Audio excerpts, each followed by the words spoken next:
ജീവധാര ജീവമൊഴി കാൽവരിനാഥന്റെ സ്നേഹമൊഴി തിരുനിറത്താൽ ജീവനേകും യേശുനാഥന്റെ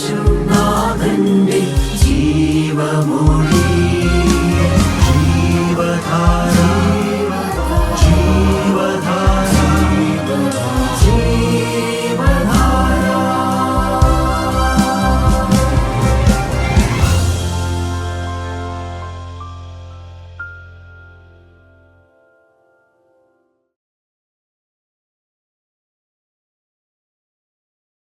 യേശുക്രിസ്തുവിൻ്റെ പരിശുദ്ധമായ നാമം മഹത്വപ്പെടുമാറാകട്ടെ. വിശുദ്ധ ലൂക്കോസിൻ്റെ സുവിശേഷം 22-ാം അധ്യായം 14-ാമത്തെ വാക്യം നമുക്ക് വായിക്കാം. സമയമായപ്പോൾ അവൻ അപ്പോസ്തലന്മാരുമായി ഭക്ഷണത്തിനിരുന്നു. സമയമായപ്പോൾ അവൻ അപ്പോസ്തലന്മാരുമായി ഭക്ഷണത്തിനിരുന്നു. ചരിത്ര നിവൃത്തിയാണത്, ദൈവഹിതമാണത്, ദൈവം കാത്തുവെച്ച സമയമാണത്. ലോകാരംഭം മുതൽ അദാമിൻ്റെ കാലം മുതൽ ദൈവം കാത്തുവെച്ചിരുന്നതായ ആ വലിയ സംഭവമാണ് അവിടെ നടക്കാൻ പോകുന്നത്. അതുകൊണ്ടാണ് സമയമായപ്പോൾ, അല്ലാതെ ഏതെങ്കിലും പ്രത്യേക ഭക്ഷണം കഴിക്കേണ്ട സമയമായപ്പോൾ എന്നുള്ള ഒരർത്ഥമല്ല അവിടെയുള്ളത്. ദൈവത്തിൻ്റെ സമയമായപ്പോൾ ദൈവത്തിൻ്റെ രക്ഷാപദ്ധതി ദൈവം വെളിപ്പെടുത്തി. എൻ്റെ അടുത്ത വാക്യം നമുക്ക് വായിക്കാം, 15-ാമത്തെ വാക്യം. അവൻ അവരോട്, ഞാൻ കഷ്ടം അനുഭവിക്കും മുമ്പേ ഈ പെസഹ നിങ്ങളോടുകൂടെ കഴിപ്പാൻ വാഞ്ചയോടെ ആഗ്രഹിച്ചു. കർത്താവ് ആഗ്രഹിച്ചിരുന്നതായ ഒരു സംഭവമാണത്. നമ്മുടെ കർത്താവായ യേശു വളരെ ആഗ്രഹത്തോടെ തൻ്റെ മനുഷ്യാവതാര കാലത്ത് അവൻ ആഗ്രഹത്തോടെ കാത്തിരുന്നതായ ഒരു പെസഹായായിരുന്നു, ഒരു സംഭവമായിരുന്നു, ഒരു നിമിഷമായിരുന്നു അത്. എന്ത് കാര്യമാണ് കർത്താവ് ആഗ്രഹിച്ചിരുന്നത്? നമുക്ക് വേദപുസ്തകം വായിച്ചാൽ അറിയാം, കർത്താവ് ആഗ്രഹിച്ചിരുന്നതായ കാര്യം മനുഷ്യൻ ജാതിയെ മരണത്തിൻ്റെ പിടിയിൽ നിന്ന് രക്ഷിക്കണമെന്നുള്ളതാണ്. മനുഷ്യനെ മരണം പിടികൂടിയതാണ്, മനുഷ്യജാതിയിലേക്ക് മരണം കടന്നു വന്നതാണ്. അങ്ങനെ കടന്നു വന്നതായ മരണത്തിൽ നിന്ന് മനുഷ്യനെ രക്ഷിക്കുവാനായിട്ട് വേറെ യാതൊരു വഴിയുമില്ല, അതിന് സാധ്യതയും ഒന്നുമില്ലായിരുന്നു. അതുകൊണ്ടാണ് ദൈവം മനുഷ്യനായി കർത്താവായ യേശു മനുഷ്യാവതാരം ചെയ്തത്. അതിനുള്ളതായ സമയമായി എന്ന് കർത്താവിന് നിശ്ചയമായി. കർത്താവ് അത് ആഗ്രഹിച്ചിരുന്നു, മനുഷ്യനെ മരണത്തിൻ്റെ പിടിയിൽ നിന്ന് രക്ഷിക്കുക എന്നുള്ളത്. പിന്നീട് കർത്താവ് ആഗ്രഹിച്ചിരുന്നതായ കാര്യം എന്തായിരുന്നു എന്ന് ചോദിച്ചാൽ, അതിനോട് ബന്ധപ്പെട്ട് തന്നെ പിശാചിൻ്റെ ആ സ്വാധീന ശക്തിയിൽ നിന്ന് മനുഷ്യനെ പാപം കൂടാതെ ജീവിക്കാനുള്ളതായ, പാപത്തിൻ്റെ മേൽ ജയം കിട്ടുന്നതായ ആ അനുഭവത്തിലേക്ക് നടത്തേണ്ടതായ ആ ഉത്തരവാദിത്തമാണ് കർത്താവ് ആഗ്രഹിച്ചിരുന്നു. മനുഷ്യനെ പിശാചിൻ്റെ പ്രലോഭനത്തിൽ പെടാതെ ജീവിക്കുവാൻ കരുത്തുള്ളവനാക്കുക. ഇതെല്ലാമായിരുന്നുള്ളത് നമ്മുടെ കർത്താവിൻ്റെ മനുഷ്യാവതാരത്തിൻ്റെ പിന്നിലുണ്ടായിരുന്നതായ ഉദ്ദേശം. അതെല്ലാമായിരുന്നു മരണത്തിൻ്റെ പിടിയിൽ നിന്ന് മനുഷ്യനെ രക്ഷിക്കുക, പിശാചിൻ്റെ പ്രലോഭനത്തിൽ നിന്ന് മനുഷ്യനെ രക്ഷിക്കുക എന്നുള്ളത്. പുറപ്പാട് പുസ്തകം 12-ാം അധ്യായം അതിൻ്റെ 23-ാമത്തെ വാക്യം വായിക്കുമ്പോൾ ഇതുപോലെ ഇതിന് സമാനമായൊരു സംഭവമുണ്ട്. അതാ പുറപ്പാടിൻ്റെ കാലത്ത് നടന്നതായൊരു സംഭവമാണ്. നമുക്കൊന്ന് വായിച്ചു കേൾക്കാം. 12-ാം അധ്യായം 23-ാമത്തെ വാക്യം. യഹോവ മിസ്രയീമ്യരെ ദണ്ഡിപ്പിക്കേണ്ടതിന് കടന്നുവരും. എന്നാൽ കുറുമ്പടിമേലും കട്ടളക്കാൽ രണ്ടിന്മേലും രക്തം കാണുമ്പോൾ യഹോവ വാതിലൊഴിഞ്ഞ് കടന്നുപോകും. നിങ്ങളുടെ വീടുകളിൽ നിങ്ങളെ ദണ്ഡിപ്പിക്കേണ്ടതിന് സംഹാരകൻ വരുവാൻ സമ്മതിക്കുകയുമില്ല. ദൈവത്തിന് സ്തോത്രം. അവിടെ ദൈവം ഒരു അരുളപ്പാട് കൊടുത്തു. കർത്താവായ യേശുവിൻ്റെ ആ പെസഹ അനുഭവത്തിൻ്റെ ഏതാണ്ട് 4000 കൊല്ലം മുമ്പ് ഇസ്രായേൽ മക്കൾ മിസ്രയീമിൽ അടിമയായിരുന്ന കാലത്ത് ദൈവം ഒരു സമയം നിശ്ചയിച്ചു, ദൈവം ഒരു ദിവസം നിശ്ചയിച്ചു. ആ ദിവസം സന്ധ്യയായപ്പോൾ അവർ ഒരു കുഞ്ഞാടിനെ അറുത്ത് ഇസ്രായേൽ മക്കൾ അവരുടെ ഭവനത്തിൻ്റെ കട്ടിളപ്പടിമേലും കുറുമ്പടിമേലും അടയാളപ്പെടുത്തണം എന്ന് ദൈവം നിശ്ചയിച്ചു. അങ്ങനെയുള്ളതായ എന്തിനാണ് അടയാളപ്പെടുത്തലെന്ന് ചോദിച്ചാൽ ആ ജനത്തെ കണ്ണുനീരിൻ്റെ അനുഭവത്തിൽ നിന്ന്, മിസ്രയീമിലെ യാതന അനുഭവത്തിൽ നിന്ന് ആ ജനത്തെ രക്ഷിക്കണം. ആ ജനത്തെ അതിൽ നിന്ന് പുറത്തു കടത്തുവാനായിട്ട് ദൈവം നിശ്ചയിച്ചതായ ഒരു ദിവസമായിരുന്നു അത്. പ്രിയപ്പെട്ടവരെ, നാം ഇതെല്ലാം ചേർത്ത് ചിന്തിക്കുമ്പോൾ നമുക്കറിയാം, നമ്മുടെ പെസഹ കുഞ്ഞാടായ കർത്താവായ യേശു ക്രിസ്തു മനുഷ്യരായി നമ്മളെ പാപത്തിൻ്റെ പിടിയിൽ നിന്നും, പാപസ്വാധീനത്തിൽ നിന്നും, മരണത്തിൽ നിന്നും രക്ഷപ്പെടുത്തുവാൻ, പുറത്തു കടത്തുവാനായിട്ട് ഒരു ദിവസം നിശ്ചയിച്ചു. ആ സമയമായപ്പോൾ അവൻ തൻ്റെ അപ്പോസ്തലന്മാരോടുകൂടെ പന്തിയിലിരുന്നു എന്നാണ് നാം വായിച്ചത്. പുറപ്പാട് പുസ്തകം 12-ാം അധ്യായം 1-ാം വാക്യം നമുക്കൊന്ന് വായിക്കാം. യഹോവ മോശയോടും അഹ്റോനോടും മിസ്രയീം ദേശത്ത് വെച്ച് അരുളിച്ചത് എന്തെന്നാൽ, ഈ മാസം നിങ്ങൾക്ക് മാസങ്ങളുടെ ആരംഭമായി ആണ്ടിൽ 1-ാം മാസമായിരിക്കണം. ദൈവത്തിന് സ്തോത്രം. ജീവനുള്ള ദൈവം അവരോട് കൽപ്പിച്ചു, നിങ്ങൾക്കിത് 1-ാം മാസമാകണം. എന്തിനാണ് 1-ാം മാസമായി മാറ്റിയത്? ഒരു ആട്ടിൻകുട്ടി മൂലം അവർ രക്ഷിക്കപ്പെട്ടു എന്നുള്ളതായ ആ ഓർമ്മ നിലനിൽക്കേണ്ടതിന് വേണ്ടി, അവരുടെ ഓർമ്മ മുഴുവനുമായിട്ട് മാറി അതൊരു പുതിയ ആരംഭമായി തീരണമെന്നുള്ളത് കൊണ്ടാണ് ആണ്ടിൻ്റെ ആരംഭമായിട്ട് ആ മാസം തന്നെ അങ്ങ് മാറ്റി.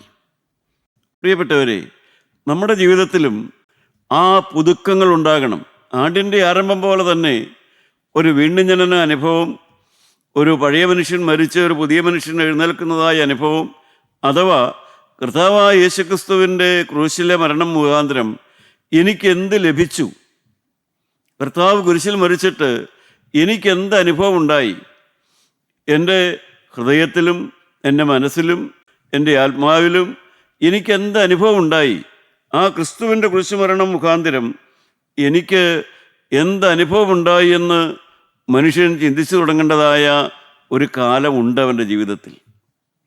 നിങ്ങളുടെ ജീവിതത്തിൽ അങ്ങനെ ഒരു ദിവസം ഉണ്ടായിട്ടുണ്ടോ? ഇന്ന ദിവസം മുതൽ എനിക്ക് വ്യക്തമായിട്ടറിയാം, സാറിന് ഈ വചനം പറയുന്നത് എനിക്കറിയാം, ഞാൻ രക്ഷിക്കപ്പെട്ട ഒരു ദിവസം, അന്ന് മുതൽ ക്രിസ്തുവിൻ്റെ കുരിശുമരണം മുഖാന്തരം എനിക്ക് എന്ത് അനുഭവം ഉണ്ടായി എന്ന് എനിക്ക് വ്യക്തമായിട്ട് ബോധ്യമുണ്ട്. ഇന്ന് പെസഹ കുർബാന എന്ന് പറഞ്ഞ് പരിശുദ്ധ കുർബാന അനുഭവിക്കുന്ന ആളുകളുണ്ട്.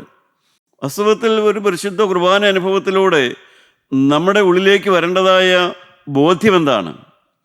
നമുക്കതിലൂടെ മനസ്സിലാക്കേണ്ടതായ സത്യം എന്താണ്?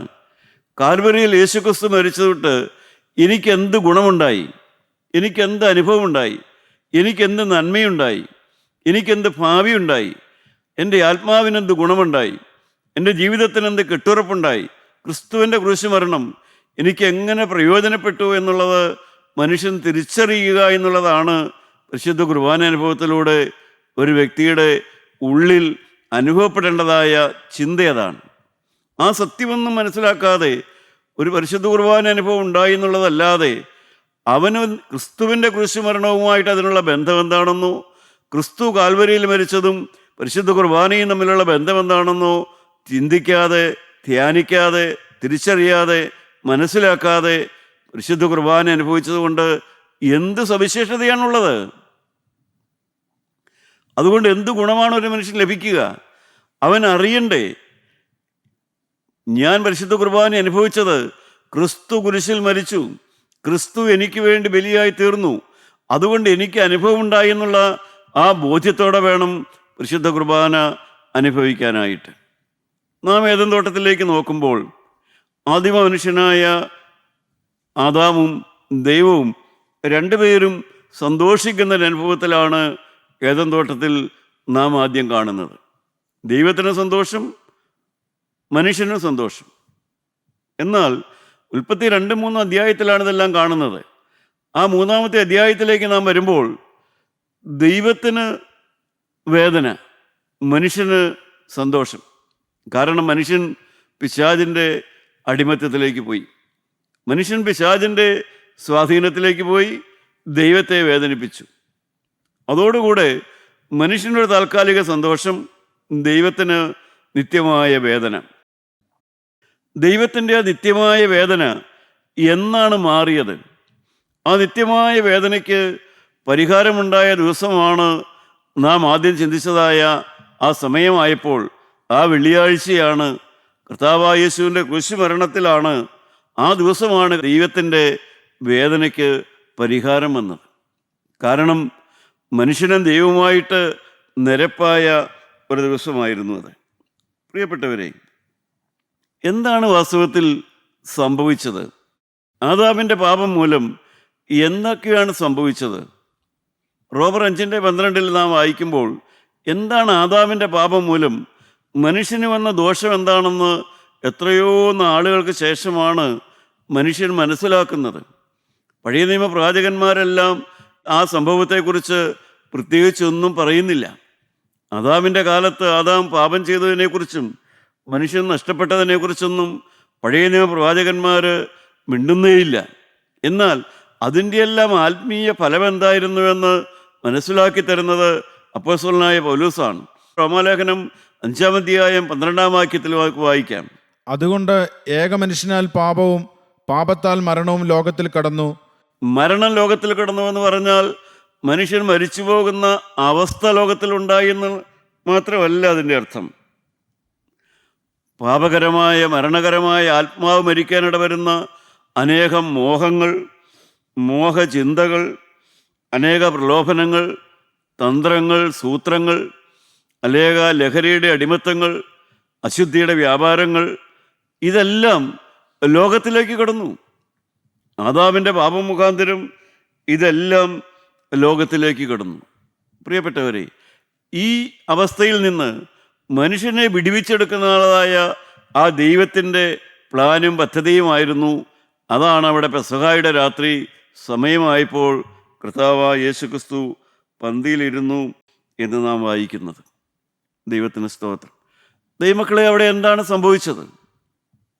പെസഹായുടെ രാത്രി, ആദ്യത്തെ പെസഹായുടെ രാത്രി, പുറപ്പാട് 12-23 വാക്യത്തിൽ എന്താണ് ദൈവം കൊടുത്തിരുന്നതായ അടയാളം, ലക്ഷ്യമെന്തായിരുന്നു? അവർക്കൊരു വ്യക്തമായ നിർദ്ദേശമുണ്ടായിരുന്നു. എന്തായിരുന്നു ആ നിർദ്ദേശം? യഹോവ മിസ്രയീമ്യരെ ദണ്ഡിപ്പിക്കേണ്ടതിന് കടന്നുവരും. എന്നാൽ കുറുമ്പടിമേലും കട്ടൽക്കാൽ രണ്ടിന്മേലും രക്തം കാണുമ്പോൾ യഹോവ വാതിലൊഴിഞ്ഞ് കടന്നുപോകും. ദൈവത്തിന് സ്തോത്രം. അവിടെ കുഞ്ഞാടിനെ അറുത്ത് അതിൻ്റെ രക്തം കട്ടലപ്പടിമേലും കുറുമ്പടിമേലും മനുഷ്യൻ പുരട്ടണം. സംഹാരദൂതൻ വരുമ്പോൾ സംഹാരദൂതൻ ഒന്ന് മാത്രമേ നോക്കുകയുള്ളൂ. അവൻ അകത്ത് കിടന്ന് നോക്കില്ല, അകത്ത് കിടന്ന് പരിശോധനയില്ല. ആ ഭവനത്തിനകത്ത് എങ്ങനെയാണ്, അവരെങ്ങനെയുള്ളവരാണ്, ആ പരിശോധനയൊന്നും അവിടെ ഇല്ല. അവിടെ ആകെയുള്ളത് അതിൻ്റെ കട്ടലപ്പടിമേലും കുറുമ്പടിമേലും രക്തമടയാളമുണ്ടോ അത് മാത്രമേ അന്ന് അവിടെ പരിശോധനയുള്ളൂ. ദൈവമക്കളെ, വചനം അനുസരിച്ചോ ഇല്ലയോ, ഇതാണ് ആദ്യത്തെ പരിശോധന. ദൈവത്തിൻ്റെ വചനം അനുസരിച്ചോ ഇല്ലയോ, ആ ഭവനത്തിനകത്തുള്ളവർക്കാണ് രക്ഷയുള്ളത്. വചനം അനുസരിക്കുക. മോശയെ വിളിച്ചു അല്ലെങ്കിൽ അഹ്റോനെ വിളിച്ച് രക്തം പുരട്ടേണ്ടതായ ആവശ്യമൊന്നും അവിടെ ഇല്ല. അതൊന്നും പറഞ്ഞു കൊടുത്തില്ല. പ്രിയപ്പെട്ടവരെ, നിങ്ങൾ ആട്ടിൻകുട്ടിയുടെ രക്തത്തിൻ്റെ മറവിൽ മറഞ്ഞിരിക്കുക, അത് മാത്രമായിരുന്നു ദൈവത്തിൻ്റെ കൽപ്പന. പ്രിയപ്പെട്ട ദൈവമക്കളെ, പിന്നീട് നാം വായിച്ചു വരുമ്പോൾ അതെല്ലാം ഒരാഘോഷമായിട്ട് മാറി. ആദ്യം ഭയത്തോടും വെറിയലോടും കൂടെ പെസഹ അവർ ആചരിച്ചു. മിസ്രയീമിൽ വെച്ച് അന്നവരെ പെസഹ ആചരിച്ചു. അതിനുശേഷം പെസഹയുടെ ഓർമ്മയിലേക്കായി മാറി. കാലം കഴിഞ്ഞപ്പോൾ പെസഹ പെരുന്നാളായിട്ട് മാറി. ആരംഭത്തിലുള്ളതായ ദൈവഭയമില്ല, ആരംഭത്തിലുള്ളതായ ദൈവാശ്രയമില്ല, ആരംഭത്തിലുള്ളതായ അനുഭവമില്ല, ആരംഭത്തിലുണ്ടായിരുന്നതായ യാതൊന്നുമില്ല. വെറും പെരുന്നാൾ ആഘോഷമായിട്ട് അതങ്ങ് മാറിപ്പോവുകയാണ് ചെയ്തത്. ദൈവമക്കളെ, ആത്മീയം ഒരു ആഘോഷമായി മാറുന്ന ഒരു സംഭവം.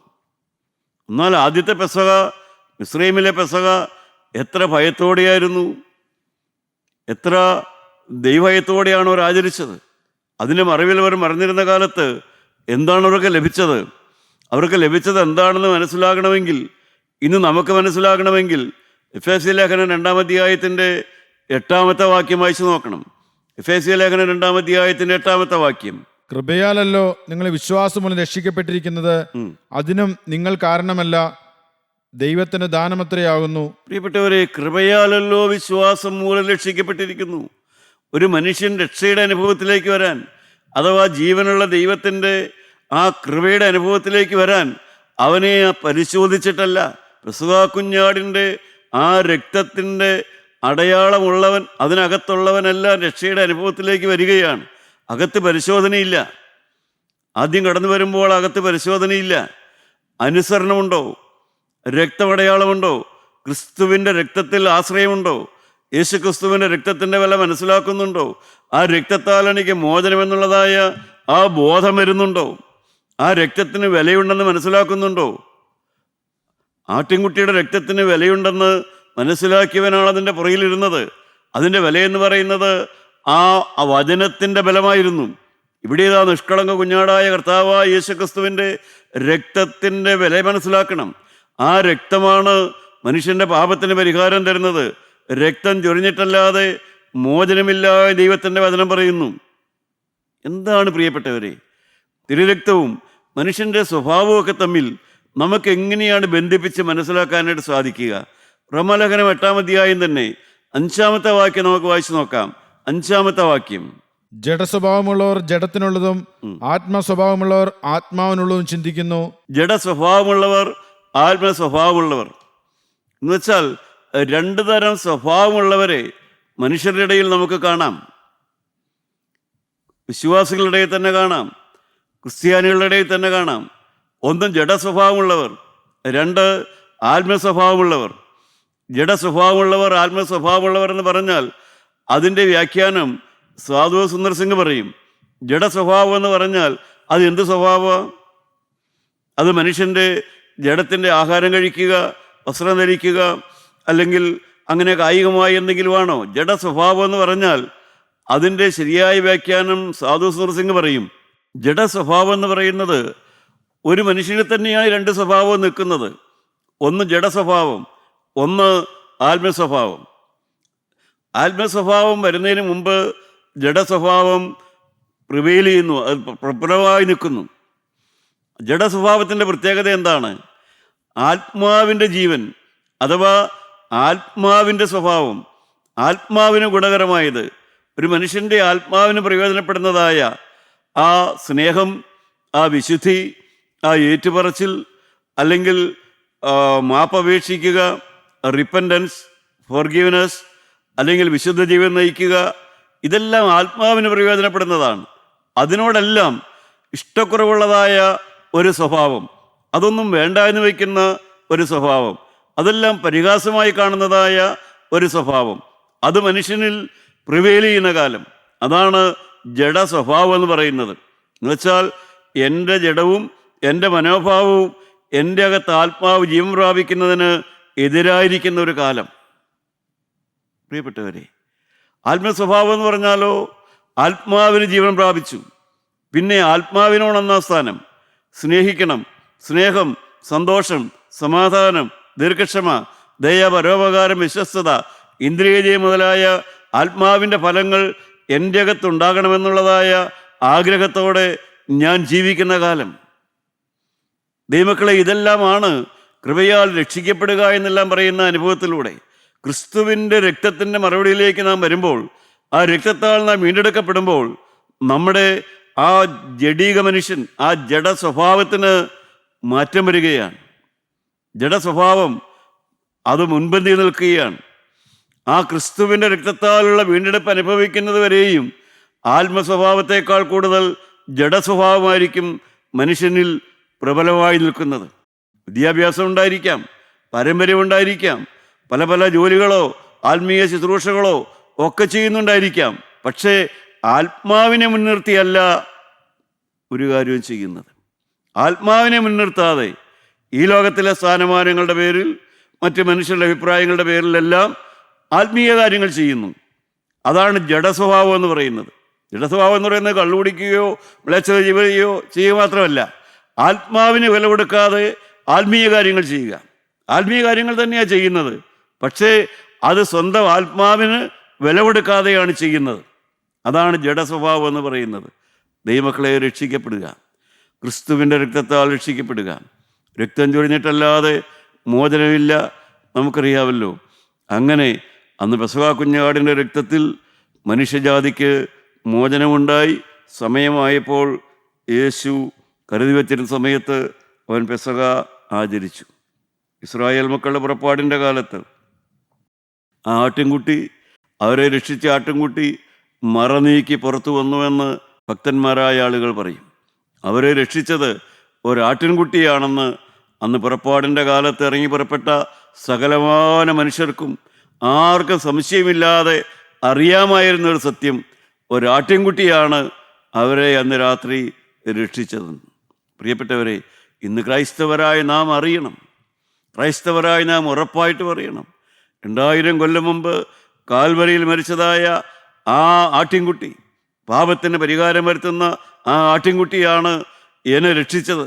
ആ ക്രിസ്തുവാണ് എൻ്റെ ആത്മാവിനെ രക്ഷിച്ചത്, എന്നെ പാതാളത്തിൽ രക്ഷിച്ചത്, എന്നെ പാപത്തിൽ നിന്ന് കരയേറ്റിയത്, എന്നെ മൃഗീയ സ്വഭാവത്തിൽ നിന്ന് വിശുദ്ധിയിലേക്ക് മാറ്റിയത് ക്രിസ്തുവാണ്, യേശുവാണ്. യേശു മാത്രമാണ്. ആ ക്രിസ്തുവിൻ്റെ രക്തം മൂലമാണ് എനിക്ക് സ്വഭാവം മാറിക്കിട്ടിയത്, എൻ്റെ പാപം മാറിയതെന്നുള്ളതായ വ്യക്തതയുണ്ടാകണം. ക്രൈസ്തവ ജീവിതത്തിൻ്റെ ഏറ്റവും പരിപാവനമായ വിശ്വാസം അവിടെയാണ്. മറ്റൊരുത്തനുമല്ല, ക്രിസ്തു, യേശു ക്രിസ്തുവിൻ്റെ രക്തമാണ് എന്നെ രക്ഷിച്ചത്. ദൈവമക്കളെ, തക്ക സമയത്ത് എടുക്കേണ്ടതായ വേറെ ചില തീരുമാനങ്ങളും കൂടി ഉണ്ട്. നമുക്ക് ന്യായാധിപന്മാരുടെ പുസ്തകം എടുക്കാം. അതിൻ്റെ 2-ാം അധ്യായം 3-ാമത്തെ വാക്യം വായിക്കാം. ന്യായാധിപന്മാരുടെ പുസ്തകം. ഈ ദേശനിവാസികൾ ഉടമ്പടി ചെയ്യാതെ അവരുടെ ബലിപീഠങ്ങൾ ഇടിച്ചു കളയണമെന്നും കൽപ്പിച്ചു. എന്നാൽ നിങ്ങൾ എൻ്റെ വാക്ക് അനുസരിച്ചില്ല. പ്രിയപ്പെട്ടവരെ, തക്ക സമയത്ത് ചെയ്യേണ്ടത് ചെയ്യാതെ പോയി. തക്ക സമയത്ത് ചെയ്യാൻ ദൈവം പറഞ്ഞിരുന്ന ഒരു കാര്യം, അത് തക്ക സമയത്ത് ചെയ്യാതെ പോയതുകൊണ്ട് ഇനി അത് മാറ്റുവാൻ സാധിക്കില്ല, അത് നിലനിൽക്കുമെന്നാണ് ദൈവം അന്ന് ന്യായാധിപന്മാരുടെ കാലത്ത് പറയുന്നു. നാം എന്താണ് മനസ്സിലാക്കേണ്ടത്? ദൈവമക്കളെ, ഇതെല്ലാം ചില ഉപദേശങ്ങളാണ്. നമുക്ക് ചിന്തിക്കാനും തിരുത്താനും എല്ലാം കഴിവുള്ള സമയത്ത് നാം തിരുത്തിയില്ല എങ്കിൽ, നാം സുബോധത്തോടെ ഉപേക്ഷിക്കേണ്ട പാപങ്ങളെ ഉപേക്ഷിച്ച് ഏറ്റുപറയേണ്ട പാപങ്ങളെ ഏറ്റുപറഞ്ഞ് ചെയ്തില്ല എങ്കിൽ, നമ്മുടെ ആരോഗ്യം ക്ഷയിച്ച്, നമ്മുടെ മനസ്സിന് എൻ്റെ ബലം കുറഞ്ഞ് എല്ലാമുള്ള വാർദ്ധക്യ കാലത്ത് നമ്മുടെ യൗവനത്തിലെ പാപങ്ങൾ പുറത്തേക്ക് വരും. നിങ്ങളുടെ യൗവനകാലത്തുണ്ടായിരുന്ന പല പാപങ്ങളും, പല ശൈലികളും, പല സംസാര രീതികളും, പല അസഭ്യവാക്കുകളും അത് തക്ക സമയത്ത്, വേണ്ട സമയത്ത് നിങ്ങളുടെ ജീവിതത്തിൽ നിന്ന് കർത്താവിൻ്റെ രക്തത്തിൽ ആശ്രയിച്ച് മാറ്റിക്കളഞ്ഞില്ല എങ്കിൽ, നിങ്ങളുടെ ബുദ്ധിശക്തി കുറഞ്ഞ്, നിങ്ങളുടെ ബുദ്ധി കുറഞ്ഞ്, നിങ്ങളുടെ മനസ്സിൻ്റെ ആ കഴിവ് കുറഞ്ഞ് ദൗർബല്യം, മനോദൗർബല്യം വരുന്നതായ ആ വാർദ്ധക്യകാലത്ത് ഓർമ്മയില്ലാതെ പോലും പഴയ കാലത്തെ വാക്കുകളും ആ അസഭ്യമായ വാക്കുകളൊക്കെ മനുഷ്യൻ്റെ വായിൽ നിന്ന് പുറത്തേക്ക് വരാൻ തുടങ്ങും. കാരണം അതെല്ലാം തക്ക സമയത്ത് അതിനോടെല്ലാം യുദ്ധം ചെയ്ത് അതെല്ലാം മാറ്റിയെടുക്കേണ്ടതാണ്. ഇനി മാറിപ്പോകില്ല എന്നാണ് ദൈവം പറഞ്ഞത്. അന്ന് കനാൻ നാട്ടിലുള്ള ആ ജനത്തോട് യുദ്ധം ചെയ്ത് അവരെ ജയിക്കേണ്ട സമയത്ത് ജയിച്ചില്ല. ഇനി അവർ നിങ്ങൾക്ക് വിലാപ്പുറത്ത് ഒരു മുള്ളായിരിക്കുമെന്ന് പറഞ്ഞു. ദൈവമക്കളെ, എല്ലാറ്റിനും ഒരു സമയമുണ്ട് അവിടെ. കഴിഞ്ഞ പ്രാവശ്യം നാം ചിന്തിച്ചതാണ്. എല്ലാത്തിനും ഒരു സമയമുണ്ട് അവിടെ. ആ സമയത്ത് വേണ്ടത് ചെയ്തില്ല എങ്കിൽ പിന്നീട് അത് തിരുത്തുക എന്നുള്ളത് അസാധ്യമായി തീരുമെന്ന് അറിഞ്ഞുകൊള്ളുക. അതുകൊണ്ട് തന്നെ നമുക്ക് ഓർമ്മയും സുബോധവുമുള്ള കാലത്ത് തന്നെ നമ്മുടെ ജീവിതത്തിലെ ആ പാപങ്ങളും പാപസ്വഭാവങ്ങളും പാപശീലങ്ങളും എല്ലാം മാറ്റിയെടുക്കുക. അല്ലെങ്കിൽ വാർദ്ധക്യകാലത്ത് ഇതെല്ലാം പുറത്തേക്ക് വരും. ദൈവത്തിന് സ്തോത്രം.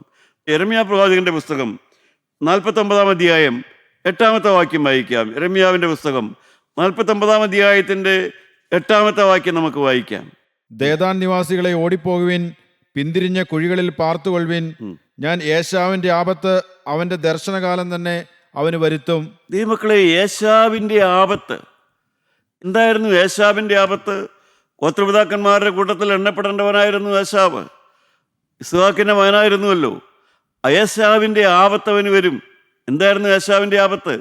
അവൻ്റെ സഹോദരനെ പോലെ, അല്ലെങ്കിൽ അവൻ്റെ പിതാമകനായ അബ്രാഹാമിനെ പോലെ, പിതാവായ ഇസ്ഹാക്കിനെ പോലെ അവനും വിശ്വാസിയായി മരിക്കേണ്ടവനായിരുന്നു. പക്ഷേ അവൻ തക്ക സമയത്ത് വേണ്ട തീരുമാനങ്ങൾ എടുത്തില്ല. തക്ക സമയത്ത് അവൻ തിരുത്തേണ്ടത് തിരുത്തിയില്ല. അതുകൊണ്ട് തന്നെ അവൻ്റെ വാർദ്ധക്യവും അവൻ്റെ മരണവും അതിവേദനയായിരുന്നു എന്നെല്ലാം നാം വേദപുസ്തകത്തിൽ വായിക്കുന്നു. എബ്രായ കർത്താവ് പോലും പറയുന്നു, യേശാവിൻ്റെ ആപത്ത് മാനസാന്തരത്തിന് മുമ്പ് മരണം വന്നു. മാനസാന്തരത്തിന് മുമ്പ് മരണം സംഭവിച്ചു. മാനസാന്തരമില്ലാതെ മരിക്കാനിട വന്നു. പ്രിയപ്പെട്ടവരെ, നമ്മുടെ ജീവിതത്തിലേക്ക് നമുക്ക് തിരിഞ്ഞു നോക്കാം. നമുക്ക് വേണ്ടി ഒരു ആട്ടിൻകുട്ടി അറക്കപ്പെട്ടിട്ടുണ്ട്, നമ്മുടെ കർത്താവായ യേശു ക്രിസ്തു. അവൻ്റെ രക്തം നമുക്ക് സുബോധത്തിൻ്റെ രക്തമാണ്. സുബോധം തരുന്ന ആ വീണ്ടെടുപ്പിൻ്റെ വിലയാണ് കർത്താവായ യേശു കൊടുത്തത്. തക്ക സമയത്ത് നീക്കിക്കളയേണ്ട പാപത്തെ നീക്കിക്കളയുക. ഇല്ലെങ്കിൽ വാർദ്ധക്യം വരുമ്പോൾ അത് നിനക്കൊരു കെണിയായിത്തീരും. നിൻ്റെ വാർദ്ധക്യകാലത്ത് നിൻ്റെ പാപശീലങ്ങളും പാപശൈലികളും നിനക്കൊരു കെണിയായിത്തീരും. യേശാവിൻ്റെ ആപത്ത് മാനസാന്തരത്തിന് മുമ്പ് മരണം സംഭവിച്ചു. പ്രിയപ്പെട്ടവരെ, നമുക്ക് നമ്മുടെ ജീവിതത്തിലേക്ക് തിരിഞ്ഞു നോക്കാം. കർത്താവായ യേശുവിൻ്റെ തിരുരക്തമാണ് നമ്മുടെ ശരണമെന്ന് പറയുന്നത്. നമുക്ക് വേണ്ടി യേശു അറുക്കപ്പെട്ടിരിക്കുന്നു. അവൻ്റെ ക്രൂശിലേ നമുക്ക് നമ്പാം. അവൻ്റെ ക്രൂശിലേക്ക് നമുക്ക് നോക്കാം. ആ ക്രൂശിൽ കൂടെ ഒഴിയ രക്തത്തിൻ്റെ ഫലമായിട്ട് നമ്മുടെ ജഡസ്വഭാവത്തെ നമുക്ക് മരിപ്പിക്കാം. നമ്മുടെ ജഡസ്വഭാവത്തിന് പകരം ആത്മസ്വഭാവമുള്ളവരായി നമുക്ക് കർത്താവിൻ്റെ കുരിശിൽ ആശ്രയിക്കാം. അവൻ വിശ്വസ്തനാണ്. അവൻ്റെ കുരിശുമരണമാണ് നമ്മളെ മാന്യരാക്കിയത്. ആ രക്തമാണ് നമ്മളെ കഴിയത്. ആ രക്തം ഇനിയും നമുക്ക് ശരണവും സങ്കേതവുമാണ്. വാഴ്ത്തപ്പെട്ട കർത്താവേ, അടിയങ്ങളോട് മനസ്സലിഞ്ഞ് തിരുരക്തത്തിൻ്റെ വില ഞങ്ങൾക്ക് മനസ്സിലാക്കി തരണമേ. അവിടുത്തെ പുണ്യാഹരക്ത മുഖാന്തരം ഞങ്ങളെ വീണ്ടെടുത്ത ആ ക്രൂശിലെ രക്തത്തിലേക്ക് ചേർന്ന് വരുവാൻ ഞങ്ങളെ എല്ലാവരെയും സഹായിക്കണമേ. യേശു മൂലം പ്രാർത്ഥിക്കുന്നു. കൃപയോടെ കേട്ടുത്തരം തരുമാറാകണമേ. ആമീൻ.